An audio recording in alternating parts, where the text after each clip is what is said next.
9 Golden Age stars who were surprisingly stupid.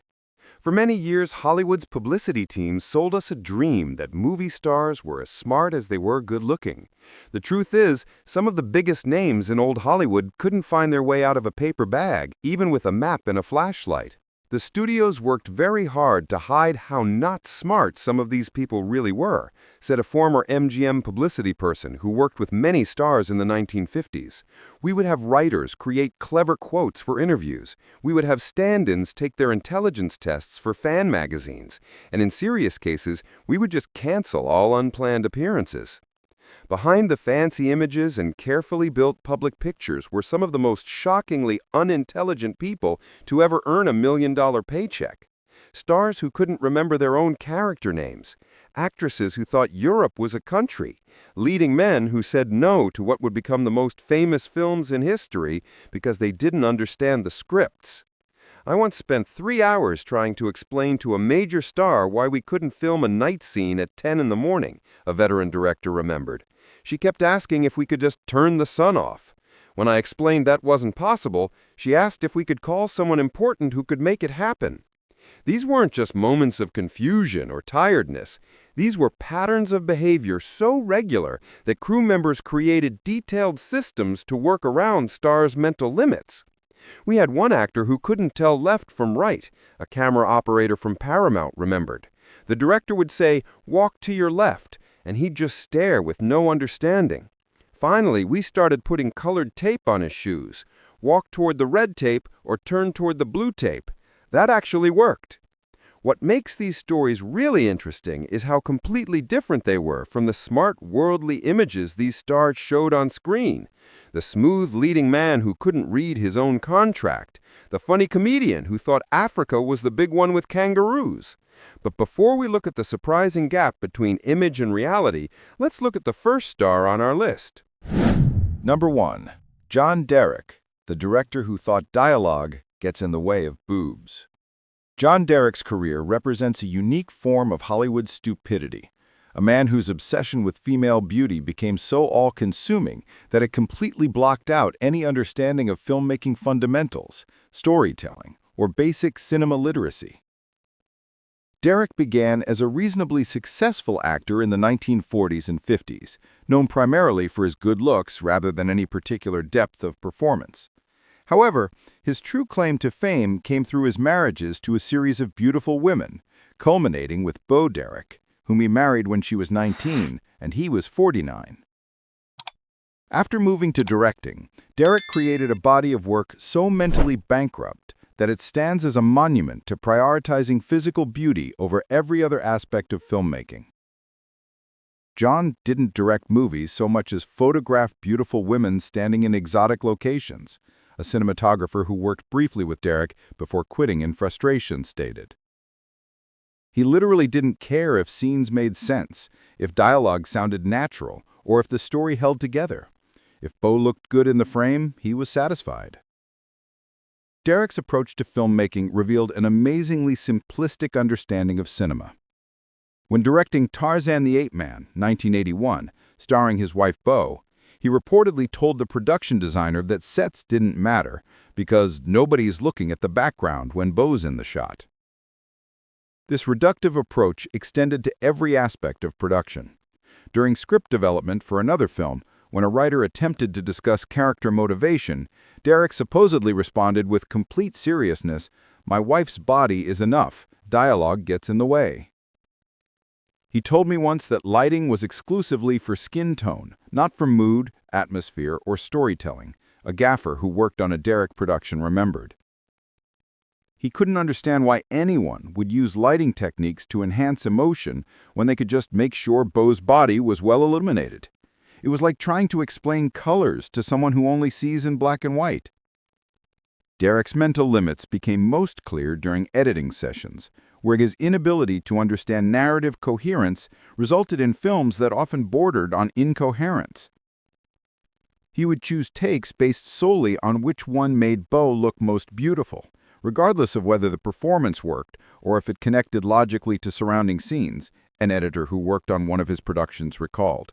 I'd explain that we needed a different take because the character's emotional arc required it, and he'd just wave his hand and say, "Use the one where her hair catches the light better." It was impossible to create anything with actual substance. Critics and audiences alike savaged Derek's directorial efforts. Films like Bolero, 1984, and Ghosts Can't Do It, 1989, became legendary for their incompetence, with the latter winning multiple Golden Raspberry Awards, including Worst Picture and Worst Director. What makes Derek's story particularly disturbing is the way he seemed to view his wives not as partners or even performers, but as objects to be photographed. He once told an interviewer that he discovered Beau, shaped her, and created her career, a journalist who covered Hollywood in the 1980s remembered. He couldn't seem to grasp that she was a human being with her own agency. To him, she was a beautiful sculpture he'd found and polished. The financial failure of Derek's films seemed barely to register with him. Even after multiple box office disasters, he remained convinced that his approach was correct, and that audiences simply weren't sophisticated enough to appreciate what he was doing. John genuinely believed he was creating art, a producer who briefly worked with Derek said. He couldn't understand why people wanted things like plot, character development, or dialogue that made sense. In his mind, beauty was enough. It was a kind of intellectual poverty masquerading as artistic vision. Derek's career ultimately serves as a cautionary tale about what happens when superficiality completely replaces substance, and when the male gaze becomes so dominant that it erases every other consideration in filmmaking. While Derek's obsession with beauty over substance defines one kind of Hollywood limitation, our next star faced a more sympathetic challenge that affected her ability to perform even basic aspects of an actor's job. Number 2. Linda Darnell, the beauty who couldn't read her lines. In the 1940s, Linda Darnell's exquisite beauty made her one of 20th Century Fox's most valuable assets. With her perfect features and intense screen presence, she starred opposite cinema's biggest leading men, including Tyrone Power and Henry Fonda. What audiences never suspected was that behind the scenes, Darnell reportedly struggled with a challenge that made every shooting day a potential disaster: difficulty reading and processing written material. Linda's script readings were agony for everyone involved, a director who worked with her multiple times remembered. She'd stumble over words, lose her place, or completely misinterpret the meaning of lines. The traditional first table read that launches most productions became something we dreaded with Linda. While never formally diagnosed with any specific learning disorder, such diagnoses were rare in that era, Darnell's struggles appeared consistent with what might today be recognized as dyslexia or another reading-related processing issue. However, studios in the 1940s had neither the understanding nor the patience for such conditions. Directors dealt with it by essentially spoon-feeding her every line, a script supervisor who worked on several Darnell films explained. They'd read each line with the intended inflection and emotion, then have Linda repeat it back, sometimes multiple times, until she got it. It was more like programming a machine than directing an actress. This process made filming with Darnell extraordinarily time-consuming and frustrating for everyone involved. Co-stars would prepare extensively, only to wait through dozens of takes while Darnell struggled to deliver relatively simple dialogue correctly. There was this unspoken understanding on her sets, a cameraman who worked on several of her films said. Everyone knew to build in extra time for Linda's scenes, especially anything with substantial dialogue. A page of script that should take an hour might take an entire day. Rather than acknowledging these challenges directly, Darnell reportedly developed avoidance strategies. She became known for suggesting changes to scenes that would reduce her dialogue or replace spoken lines with physical actions. She'd read a scene and immediately start saying things like, "Do I really need to say all this? Couldn't I just look concerned instead?" A screenwriter who worked on several of her projects remembered. At first, writers thought she was being difficult or lazy. Eventually, most of us realized she was actually trying to work around a genuine limitation. This struggle extended beyond film sets to Darnell's personal life. Friends reported that she rarely read books, newspapers, or even letters, preferring to have others summarize information for her. She once told a magazine interviewer, "I don't read books, I watch them on planes."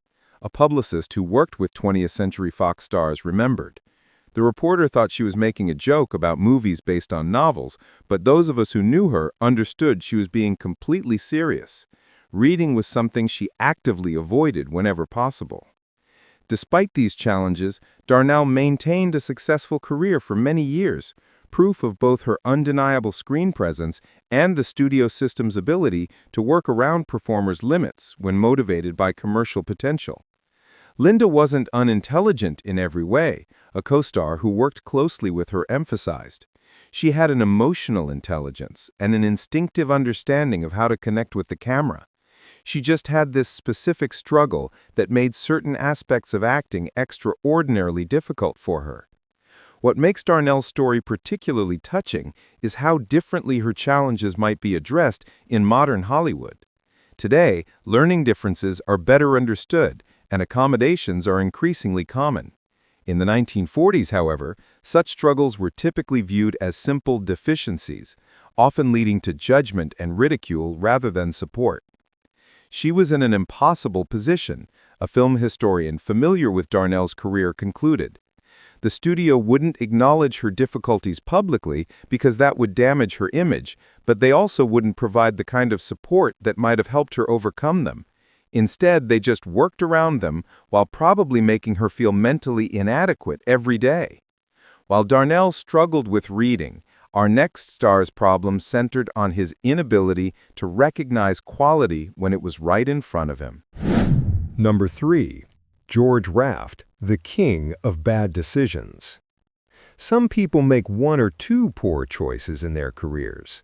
George Raft elevated bad decisions to an art form, turning down roles that became cinema classics while accepting parts in forgettable films that did nothing for his career. The list of iconic roles Raft rejected is staggering.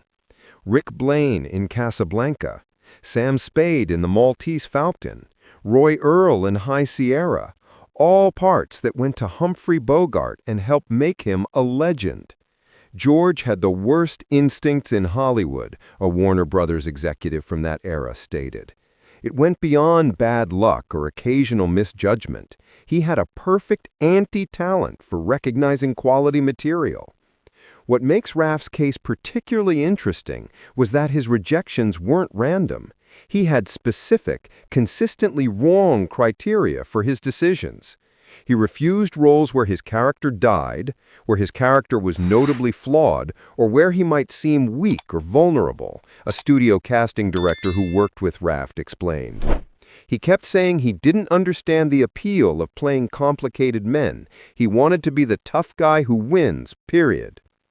This one-dimensional approach to character revealed a basic inability to understand what makes compelling cinema. While other actors sought complex roles that showcased their range, Raft consistently chose flat, repetitive parts that limited his development as a performer. His most famous rejection was Casablanca. When offered the role of Rick Blaine, Raft reportedly complained that the character was too vulnerable and talks more than acts. He couldn't understand why audiences would connect with a man nursing a broken heart and moral conflict. He told the producers, "This guy spends the whole movie moping about some dame and talking about feelings," a Warner Brothers story editor remembered. He completely missed that this internal struggle was exactly what made the character so compelling. Raft's mental limits extended beyond script judgment to basic business sense. He consistently chose lower-paying roles in B-movies over better-compensated parts in A-list productions, simply because the B-movie characters more closely matched his narrow criteria. He literally left millions on the table, an agent familiar with star contracts from that period stated. He'd take $30,000 to play a one-dimensional gangster in a movie nobody would remember, rather than $150,000 for a complex leading role in what were obviously going to be classics. Directors who worked with Raft noted that his limits extended to his approach to performance as well. He struggled to understand character motivations that went beyond surface-level objectives. If you told George, "Your character wants to get the money," He could play that, a director who worked with Raft in the 1940s explained. If you said your character wants the money because it represents freedom from his past, he'd look at you like you were speaking Martian. This inability to understand nuance left Raft perpetually confused by the scripts that became cinema classics. When Casablanca won the Academy Award for Best Picture, Raft reportedly told people he still didn't get what the big deal was about that nightclub movie. What makes Raft's case particularly fascinating is that he wasn't inherently untalented. In roles that played to his strengths, tough guys with straightforward motivations, he could be effective and compelling. His performance in the original Scarface, 1932, showed genuine screen presence and intensity. The tragedy of George Raft wasn't that he lacked talent, it's that he lacked the intelligence to recognize how to use the talent he had, a film historian who studied Raft's career concluded. With better judgment, or even the humility to listen to people with better judgment, he could have had Bogart's career. Instead, he became a cautionary tale about the danger of not knowing your own limits.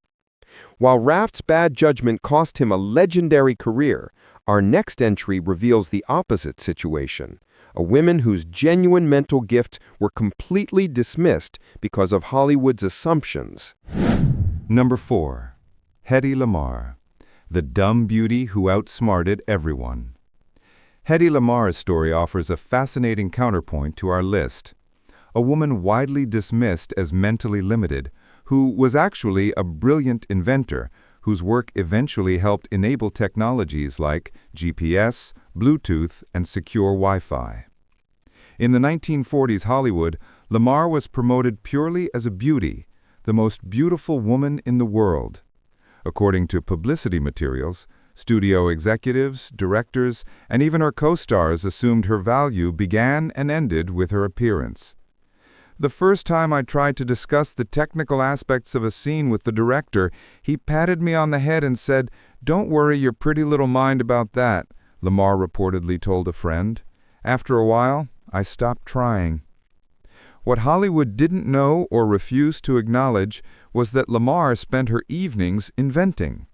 Along with composer George Untold, she developed and patented a frequency-hopping spread-spectrum technology designed to help guide torpedoes during World War II without detection.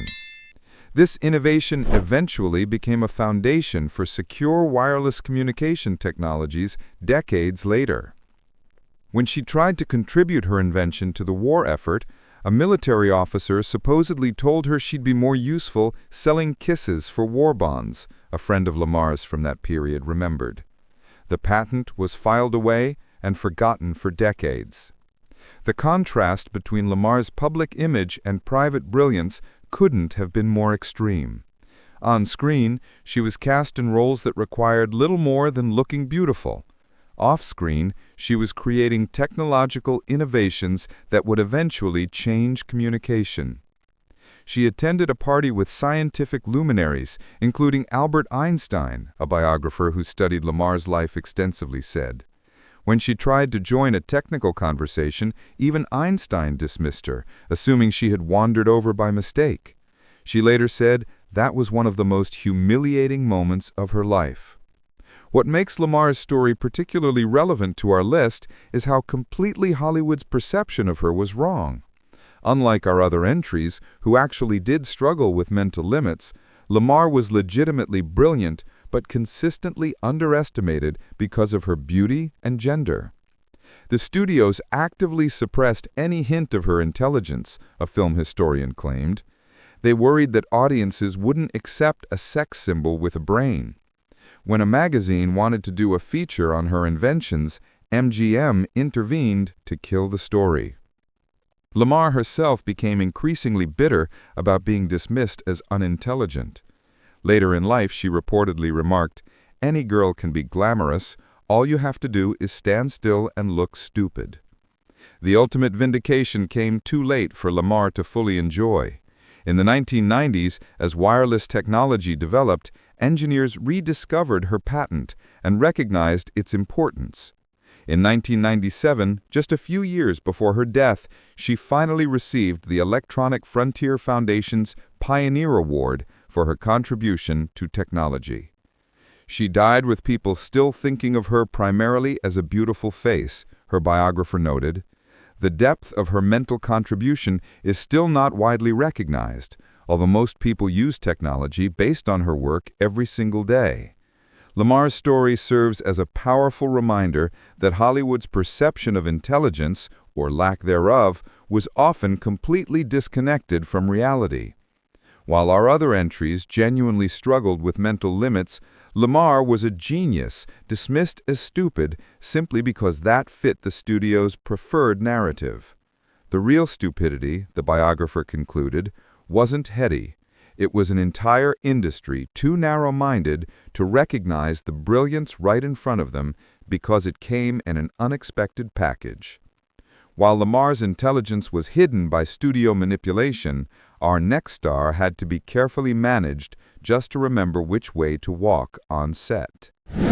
Number 5. Tab Hunter, the heartthrob who couldn't find his mark. In the 1950s, Warner Brothers had a foolproof marketing strategy for Tab Hunter. Keep him looking pretty, keep him singing simple songs, and above all, keep him from speaking unplanned words in public. With his blonde hair, blue eyes, and chiseled features, Hunter became a massive teen idol. Magazine covers, hit records, and starring roles in youth-oriented films made him one of the studio's most profitable assets. Behind this carefully managed image was a young man so mentally limited that basic film production concepts had to be continually explained to him, sometimes in the middle of shooting. Tab couldn't remember his blocking from one take to the next, a frustrated director who worked with him on multiple films remembered. We'd rehearse a scene, get everything perfect, then roll the camera and he'd walk in the completely wrong direction or stand in a spot that put him entirely out of frame. The solution? Production crews began putting literal X marks on the floor with tape, supplemented by crew members frantically pointing and gesturing from just off camera. I've never seen anything like it on a professional set, a cinematographer who worked on several Hunter films said. We had a detailed system of hand signals. Pointing left meant to walk left. Tugging an ear meant to say your line now. Tapping a nose meant to look at your co-star. It was like directing traffic more than directing an actor. Hunter's difficulty with dialogue became equally legendary. Despite having relatively simple lines in most of his films, he struggled to deliver them in the correct order or with appropriate emphasis. He'd memorize the words as individual units with no connection to their meaning, a dialogue coach assigned to work with Hunter explained. So, "I don't want to go to the party" might come out as "I don't want to go to the party," with stresses in all the wrong places. We'd explain the correct emphasis, he'd nod as if he understood, then immediately do it wrong again.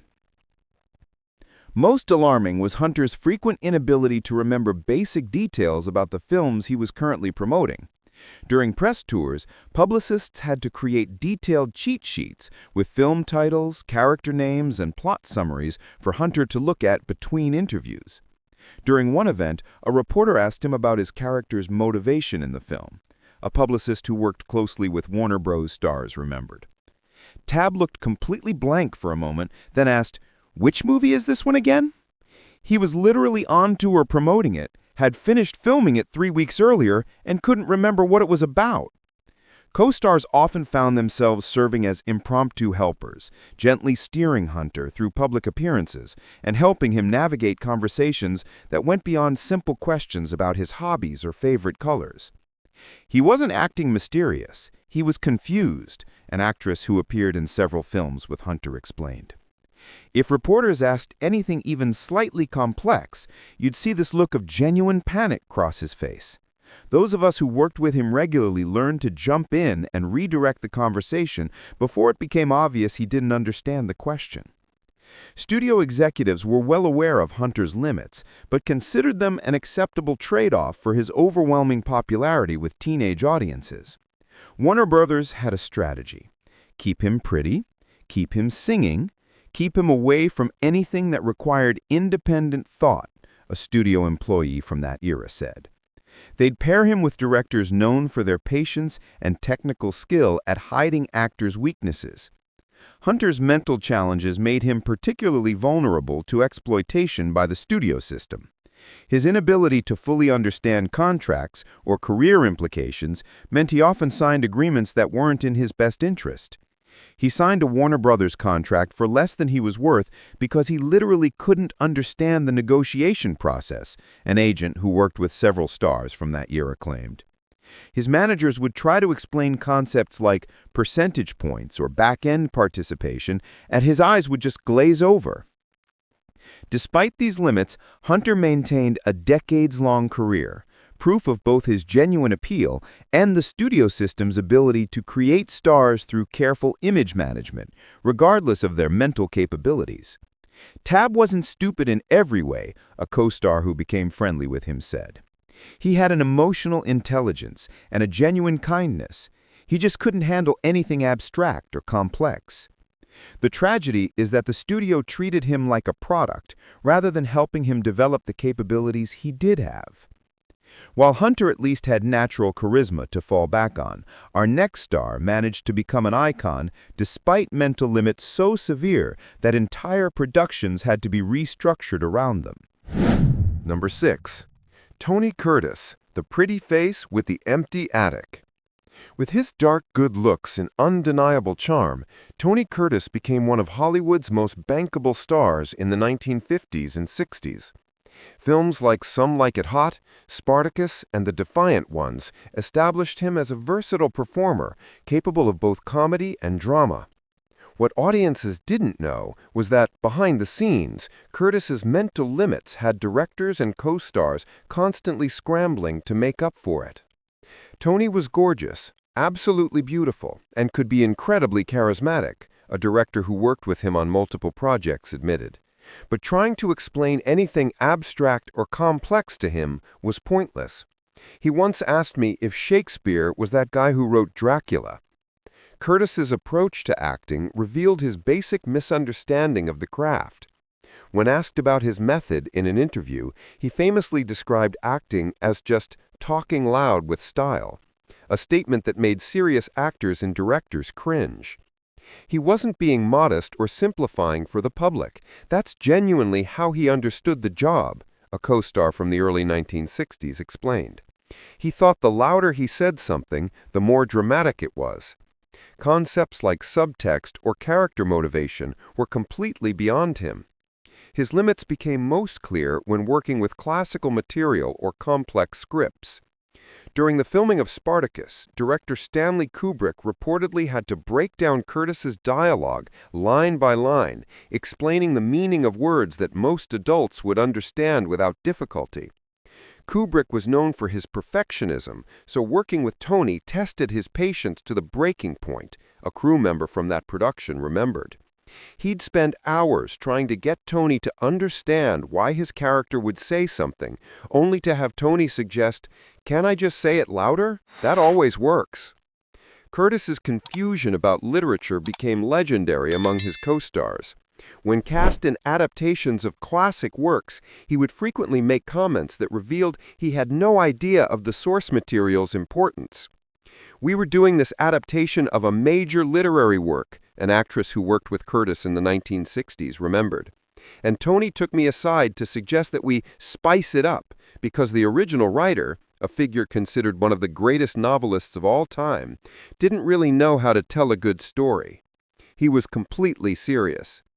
Perhaps most telling was Curtis's description of Shakespeare as some guy who made good stories but used weird grammar, a statement he reportedly made during preparations for a classical theater project that ultimately let him go from the role. The director tried for weeks to help Tony understand even the basic meaning of the lines, a cast member from that failed production said. Finally, Tony suggested, "Why don't we just translate this into normal English?" When told that would defeat the purpose of doing Shakespeare, he genuinely couldn't understand why. Despite these mental challenges, Curtis maintained a successful career spanning decades, proof both of his natural charisma and the Hollywood system's ability to work around limits when a star had enough box office draw. The trick with Tony was to cast him in roles where his looks and charm carried the day, a producer who worked with him several times explained. Put him in a toga or a uniform, keep the dialogue straightforward, and let his smile do the heavy lifting. When we tried anything more demanding, everyone suffered.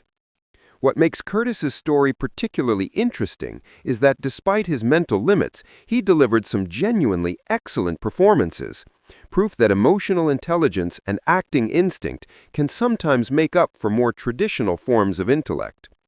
Tony couldn't analyze a character or articulate a motivation to save his life, a director who worked with him multiple times concluded.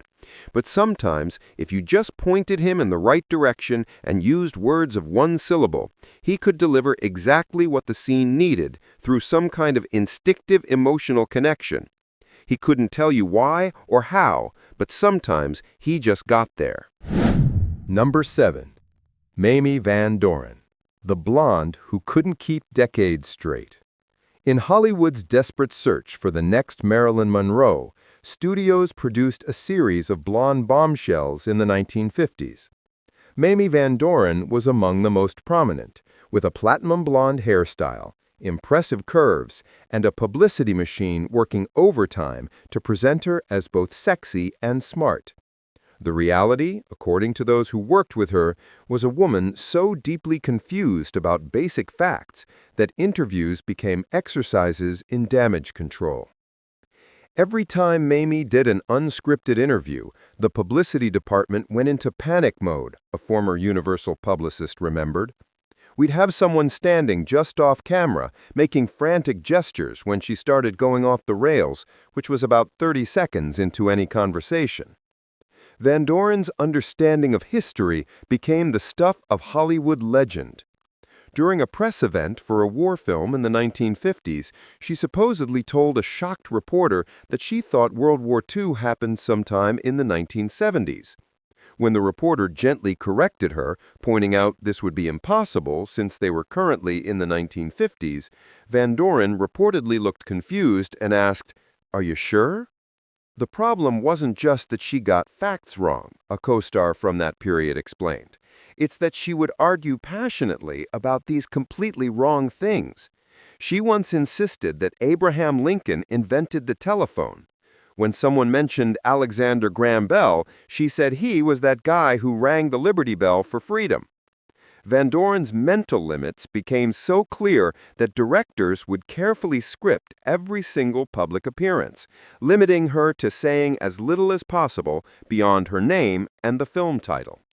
For one press tour, we literally had her memorize 5 approved responses, a former studio handler admitted. No matter what question was asked, she was trained to steer back to one of those 5 statements. It was like a very limited form of artificial intelligence decades before computers. But nothing revealed Van Doren's confusion more clearly than her autobiography, published years later. The book was filled with timeline impossibilities, made-up words, and historical events rearranged in ways that defied reality. She described meeting people who had died years before she claimed to meet them. A publishing executive who wasn't involved with the book but read it with amazement noted. She placed herself at events that happened before she was born. It was like reading history as interpreted by someone who had only heard about time as a theoretical concept. What made Van Doren's limits particularly sad was her genuine desire to be taken seriously. Unlike some stars who leaned into their dumb blonde image, Van Doren clearly wanted to be seen as intelligent and worldly. You'd see her at industry events trying so hard to contribute to serious conversations, a director who worked with her briefly remembered. She'd hear someone mention a book or a world event, and you could see her mentally searching for something, anything, to add. What would come out was usually so disconnected from reality that conversations just died.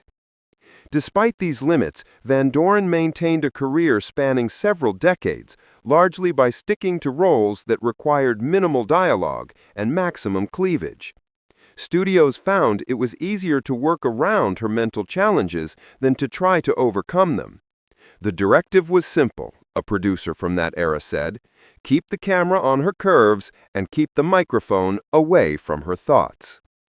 While Van Doren desperately tried to overcome her limits with cringeworthy results, our next star accepted his reputation as Hollywood's most reliable disaster. Number 8. Sonny Tufts, the human punchline who became a liability. When comedians in the 1940s and 50s needed a sure laugh, they'd mention Sonny Tufts. His very name became code for incompetence in Hollywood, with Bob Hope and Jack Benny regularly using him as the punchline to jokes about stupidity and drunken mishaps. What's remarkable is that Tufts started with every advantage. Born to a well-known Boston banking family, educated at Yale, and blessed with the square-jawed good looks of a classic leading man. On paper, he should have been a star. In reality, he became the industry's most reliable disaster. Sonny wasn't just dim. He was a perfect storm of stupidity and alcohol, a Paramount publicity manager who worked with Tufts in the 1940s said. He once showed up on the completely wrong set, not just the wrong stage, but the wrong movie, and when told he wasn't in that film, argued that he must be the star because, look at my face. Tufts' confusion about basic professional requirements became legendary. During a war bonds tour, he reportedly couldn't understand why he needed to wake up before noon for appearances, suggesting instead that the military just moved to later in the day when people are actually awake. But it was his drinking that changed simple stupidity into spectacular disasters. The most famous incident happened at a Hollywood charity event where a thoroughly drunk Tufts wandered away from the main party and was later found passed out in a children's petting zoo, with several alarmed rabbits hopping on his unconscious body. That made all the gossip columns, a publicity who wasn't directly involved but heard the stories remembered. What didn't make the papers was that when he woke up, he tried to convince the zookeeper he was actually supposed to be judging the animals for a contest in December, at night. Paramount Studios, which had Tufts under contract, reached a breaking point that no other star had managed to cause. They began putting out press releases apologizing for his very existence.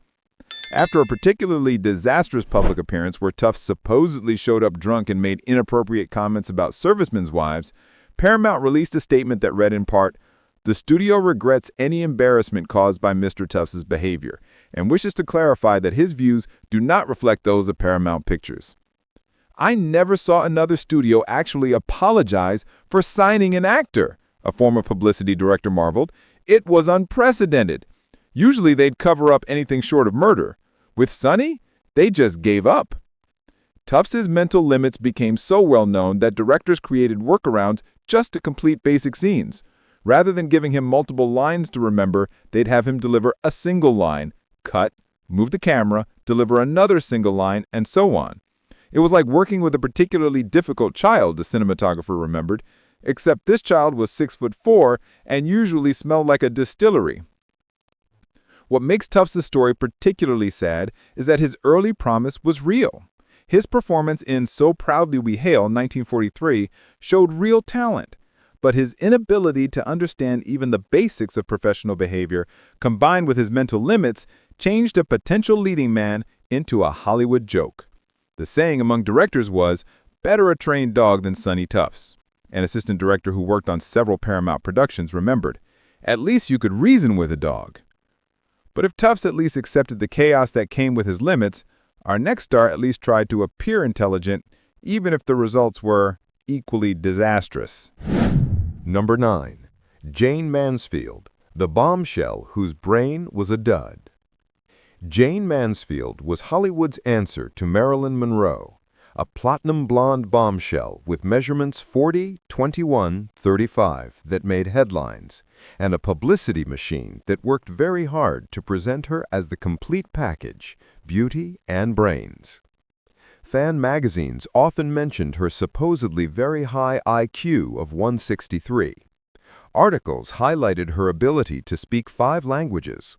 Publicity photos showed her reading philosophy books in bubble baths. Her press kit claims she'd studied for multiple advanced degrees. The reality behind closed doors? Mansfield could barely keep up with basic conversations. Jayne wasn't just pretending to be dumb. She was terribly confused about everyday things. A makeup artist who worked with her on multiple films remembered. She once asked me why the studio didn't just move California closer to New York so people wouldn't have to fly so far. She was completely serious. Mansfield's understanding of geography became a running joke among film crews. During a press tour for a European release, she supposedly asked a British journalist if Europe ever had any summer, or if it was always just England weather. The journalist thought she was joking until she followed up by asking if Paris was that place with all the British people. She had this routine where she'd play the silly blonde, but the problem was she couldn't turn it off, a co-star from the late 1950s remembered. Because it wasn't an act. She'd memorize these big words to drop into conversations, but she'd use them completely wrong. One director became so frustrated with Mansfield's mental limits that he created a color-coded system to help her understand basic direction. He'd say, "Jane, this is a blue scene," which meant be sad, or "this is a red scene," which meant be angry. A script supervisor who saw this system explained. Anything more complex than basic emotions was beyond her reach. Mansfield's interest in the occult added another layer to her mental confusion. She became obsessed with Anton LaVey, founder of the Church of Satan, and reportedly couldn't understand why this connection might damage her public image. She kept saying, "But devils aren't real, so how can it be bad?"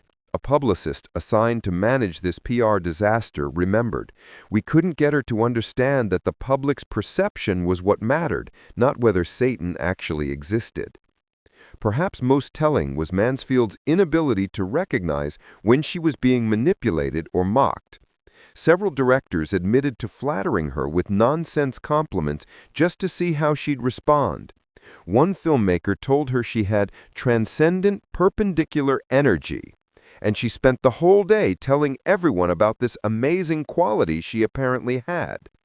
A camera operator who worked on several Mansfield films said she'd repeat these nonsense phrases, thinking they were deep insights about her talent.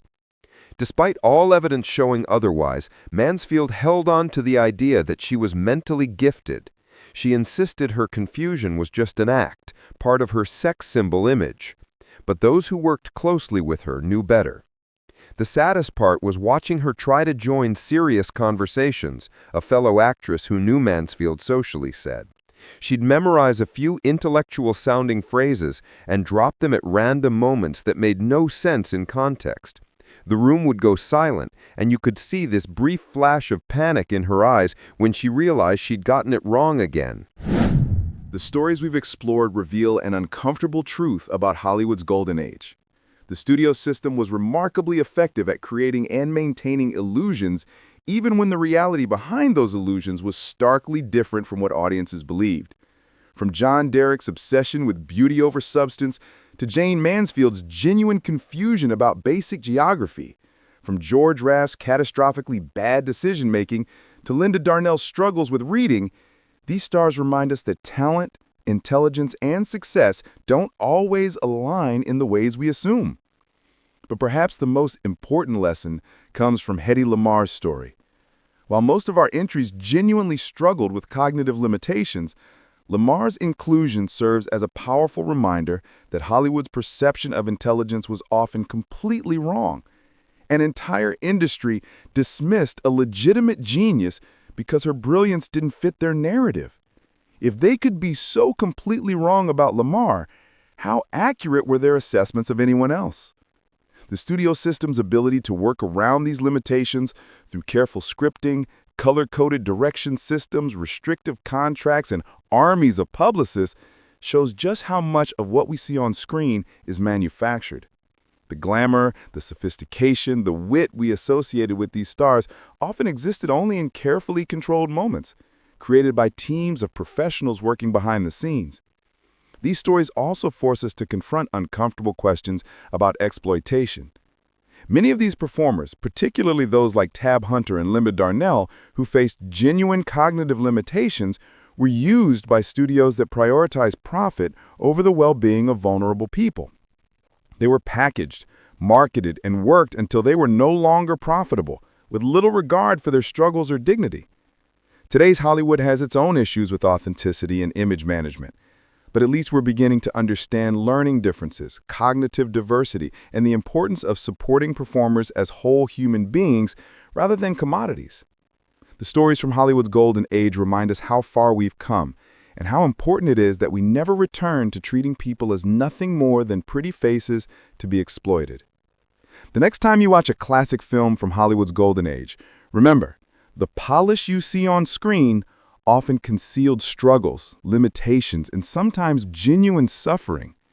The real story was always more complex, more human, and more interesting than the carefully crafted image the studio sold us. These stories from old Hollywood reveal a side of the industry that the studios worked hard to hide. Were you surprised by any of these revelations? Do you think modern Hollywood does a better job of supporting actors with different cognitive abilities? Or are we still creating impossible expectations? Share your thoughts in the comments below. And if you found these behind-the-scenes stories fascinating, hit that subscribe button and ring the notification bell so you never miss our deep dives into Hollywood's hidden history. We're uncovering the real stories behind the glamour, one shocking revelation at a time. Next up, we're exploring the dark side of Hollywood's contract system, how studios legally owned their stars and the devastating consequences it had on their lives. You won't want to miss it. Subscribe now and join us as we pull back the curtain on Hollywood's most carefully guarded secrets.